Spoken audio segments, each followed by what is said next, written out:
দেশে গত 24 ঘন্টায় 13 জনের শরীরে করোনা ভাইরাস পাওয়া গেছে। 101 জনের নমুনা পরীক্ষা করে এই 13 জনের শরীরে করোনা ভাইরাস শনাক্ত হয়েছে।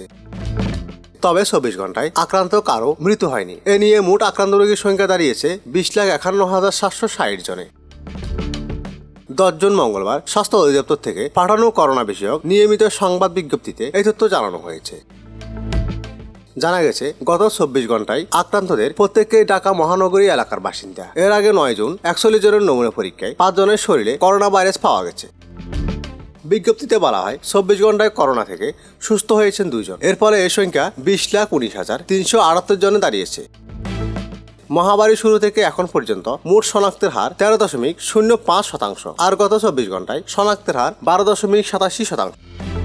2020 সালের 8 মার্চ দেশে প্রথম 3 জনের দেহে করোনা ভাইরাস শনাক্ত হয়। এর 10 দিন পর ওই বছরের 18 মার্চ দেশে এই ভাইরাসে আক্রান্ত হয়ে প্রথম 1 জনের মৃত্যু হয়।